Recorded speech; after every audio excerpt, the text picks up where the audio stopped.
अब हमें पढ़ना है क्या, समद्विबाहु त्रिभुज। ठीक है, आज हमें पढ़ना है समद्विबाहु त्रिभुज, समद्विबाहु त्रिभुज।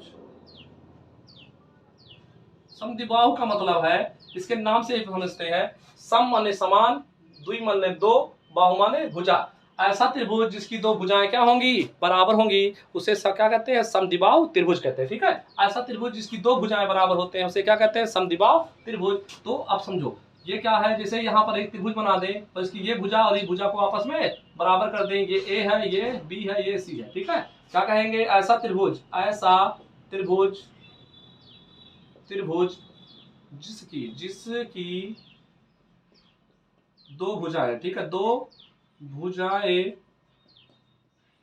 बराबर होती है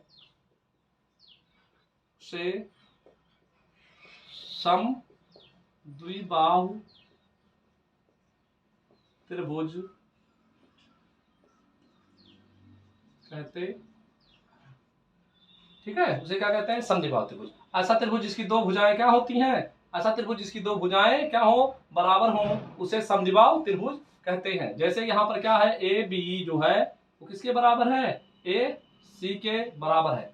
जब ये दोनों भुजाएं बराबर होती हैं तो इसके जो विपरीत कोण होते हैं वो के भी क्या होते हैं, आपस में बराबर होते हैं।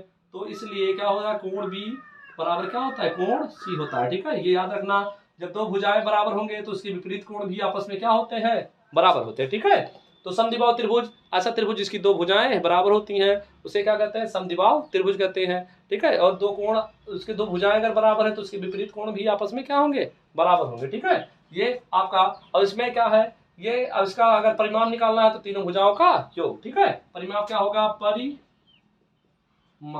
परिमाप क्या होता है, तीनों भुजाओं का योग। ठीक है, त्रिभुज का परिमाप क्या होगा, तीनों भुजाओं का योग, तीनों भुजाओं का योग। ठीक, इतना होता है। बाकी क्षेत्रफल के बारे में हम इसमें क्षेत्रफल के लिए इसके हिरोन सूत्र का प्रयोग कर सकते हैं, काफी चीजों का प्रयोग कर सकते हैं, वो आपको नेक्स्ट क्लास में बताया जाएगा क्या चीजें पढ़ते।